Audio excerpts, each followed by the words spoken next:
Hey, and welcome to the Sit Down with Suzanne podcast. I am your girl, Suzanne, also known as Positively Suzanne. Now, remember, this podcast was created with us in mind. It is a reminder that not only are we worthy, but we deserve the best versions of ourselves. So grab a cup of tea or your beverage of choice and sit back and relax and join me on this journey.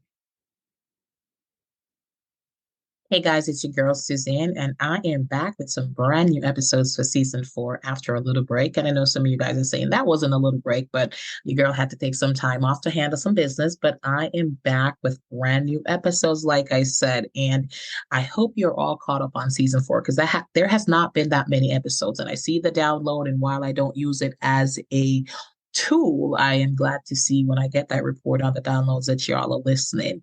Hopefully, you're also all caught up on season one, two, and three. It's been a minute, y'all. So, y'all should be caught up and should be listening to your favorite episodes. But I am excited about tonight's episode because it's something that I've always wanted to address on this level. And I don't know, maybe something is coming with that, right? But this is what's meant for you won't miss you. There's many different variations of that, baby. When God has a calling on your life, it won't miss you. Your destiny won't miss you. No one or no thing, nothing can deter it, can take it away. Only you, and that God gives us grace and God gives us favor. So no matter what happens, you can turn it around. But this phrase has been used so many times, right? What's meant for you won't miss you. That has become a cliche that folks no longer pay attention to it. You say they kind of like brush it off, not in a bad way, but just because it's common, it's overused. But I want you to really start thinking about that again, because if it's meant for you, it will not miss you. If God gave it to you, it will come into fruition. Yeah, we got to do some work. Yeah, sometimes we're going to have to go through something. And I don't know why some of our paths and our roads are different than others, but it is what it is, baby. And we're going to do this. We're going to get our dreams, our goal, and we're going to go for it all right? We're going to win big.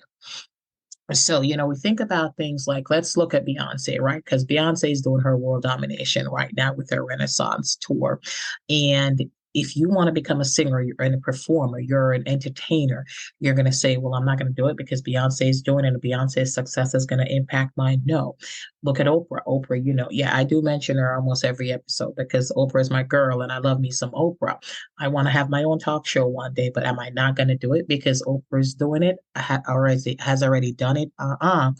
But those are like far out big people. And sometimes, yeah, people look at celebrities or people that are out there and say, like, they made it. I'm not going to make it. I'm not as talented. And they start to doubt themselves. But I'm talking about when there's somebody in your circle, where somebody that or, kind of outside of your circle and they make it. And people really start to look at that as an indictment against them. Like, if they're successful, then they're going to be a failure. Their success has nothing to do with you. You should be cheering for that person, especially if that person is in your circle. And they should be cheering for you because there is a time and a place and a season for everything. And when it's your time, it's your time. When it's their time, it's their time. So cheer for them when they're winning. But people just get so envious when other people are winning. And listen, if you're in a circle and that person is not happy for you, let's move on. And if you're not happy for them, yeah, you need to figure that out. You need to fix this. We need to hold ourselves accountable. And this is what I call it, scarcity mentality, because we're thinking, resources are scarce. Like, God doesn't have enough to bless everybody, right? So we're starting to think, if this one makes it, then I can't make it. You need to let that go. God is a God of abundance, all right? There is room enough for all of us to thrive.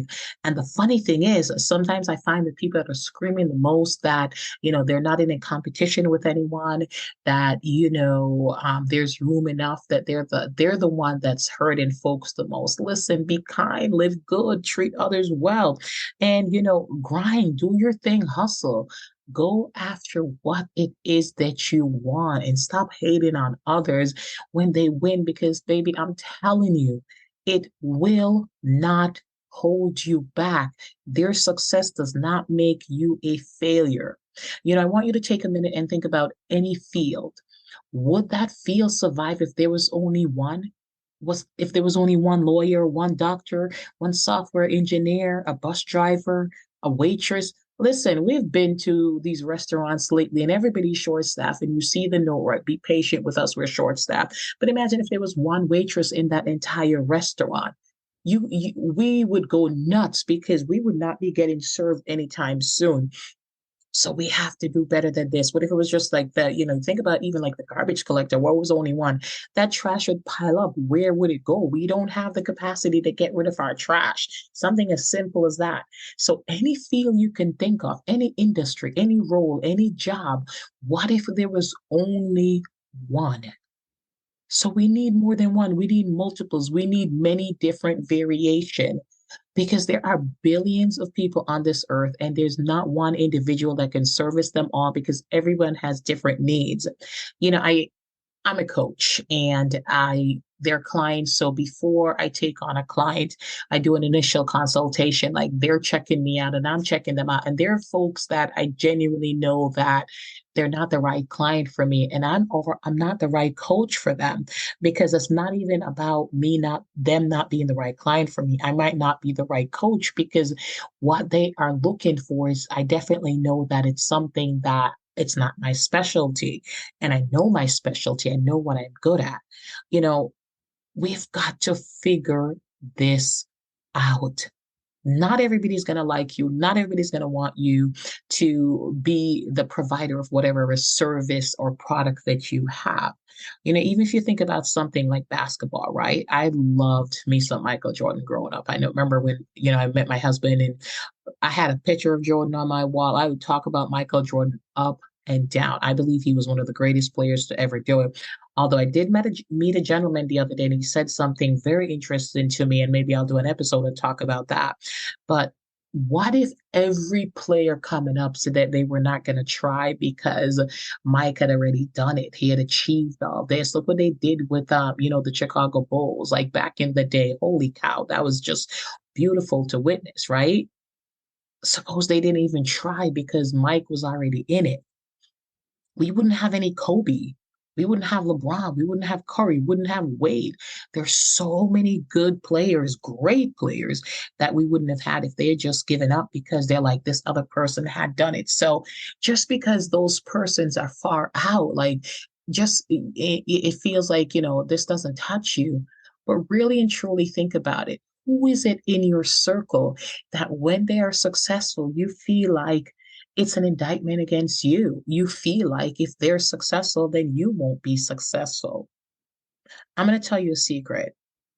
In all my years on this earth, and if y'all know me, you might know how old I am. I have never seen the success of someone close to me. And I know some pretty successful people. Some people that, people that I love, people that I respect. I have never, ever seen their success impact me in any way in terms of taking away from me, in any way making me a failure. Never, ever. And it's not going to happen to you. So I cheer for their success because they're cheering for me. It doesn't matter if they're doing the same thing as I am, because I have friends that are doing the same thing. When I was a store manager, when I was in retail, when I was district manager, two of my greatest friends, I met them when I worked in retail. My two best friends, Toledo and Marianne, I met them in retail. And it's not a competition with us. Yeah, they do things differently than me, even when we're doing the same thing. But what trips us? What trips us up? Yeah, I know I'm having some issues with my word tonight, but that's okay. That's okay. If we build our success around someone else, we're going to build our moves on them. So if they move, we move. That's going to trip you up. You know, it doesn't mean that if we see them do something, then we shouldn't celebrate them. No, absolutely. If we see them do something we shouldn't admire, we shouldn't say, hey, I like the way you do that. I'm going to do some of that, in my field. And it could be the same field or not. Let them know, like, hey, listen, I was really impressed with that. I'm not talking a signature move, but let's take something simple. Let's say, for instance, you know, you're both professionals, you send out email, and then this person sends out an email, and at the bottom of the email they have an email signature, and I'm hoping you have an email signature. But if you see a friend and they have an email signature and you don't, that's really nice. You said, hey girl, I like that email signature. I'm going to start doing that with my thing too, because I think it added this really nice touch. And honestly, them being a good friend was like, yeah, nah, that's cool. Don't steal the idea. Give them the credit, give them the kudos, and says, listen, you inspired me. And just move forward. It's not that you're trying to top them. I know that it's hard sometimes when we're chasing our dreams and our goals. And it's tough to not make it as fast as you think that you should or as much as you want it. But it will happen for you. Sometimes it happens a little longer. But don't wish for somebody else's success because you don't want to walk in their shoe. You don't know what they went through to get it. You know, I'm pretty open. I feel like I say things and I share things. And, this world of social media, right? It allows us to share a lot. But my inner circle is very, very small. The people that I share my dreams and my goals with, the people that I share my successes and my failures. Because truthfully, I know that not everyone will be happy for me. And you should think about that too. Just because they're in your circle, just because they're in your life, doesn't mean that, they're rooting for you. They might be happy to see you fail and they may cheer, when you're failing, and they'll despise your success. And you have to be okay with that and also recognize that that person does not belong in your circle. But I'm talking to you. I'm not talking about that other person. I am talking to you right now. So I hope that you're listening. There is no one whose success will hold you back, even if you're going after the same role. And if you're going after the same role and they get it, don't worry. It's because there's something greater. I can share testimony on top of testimony of times that I've gone after things and I didn't receive it. And I was bummed. I'm not going to lie to you. But it's because God had something greater in store for me. I applied to speak at a conference one year and it was a small conference. And I might have shared this before on another episode. I don't remember. And I applied for this conference and I didn't get it. I was bummed. I was like, wow, that's like a small conference. Like, how comes I didn't get selected? I'm like, all right. So I started looking, I started holding myself accountable. I started looking to see what it was that I didn't do. And there was a big conference coming up. And I'm like, you know what? This one is a couple sizes bigger than this other one. This one had probably less than 100 attendees. This one had hundreds of attendees. And I applied for the bigger one and I got it. But if I had done the other one, I wouldn't have been able to do the other one. If I had done the smaller one. So God is protected. God protected me. I've also applied for things that I didn't get it. They went one way, and then the other way they went didn't work out. And then they came my way. But you got to be gracious. You got to be gracious. You got to be humble.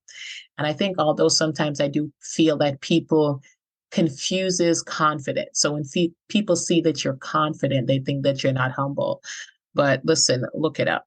You can be confident and humble at the same time. But I just wanted to encourage you and talk to you about not giving up on going after your dreams and your goals because somebody else is doing it. Somebody that you know, somebody else is successful. There cannot be one person in any industry, in any role, in any job. So don't let that hold you back. As I said at the top of the hour, and I know this one is not a whole hour. As I said at the top, if it's yours, it's yours.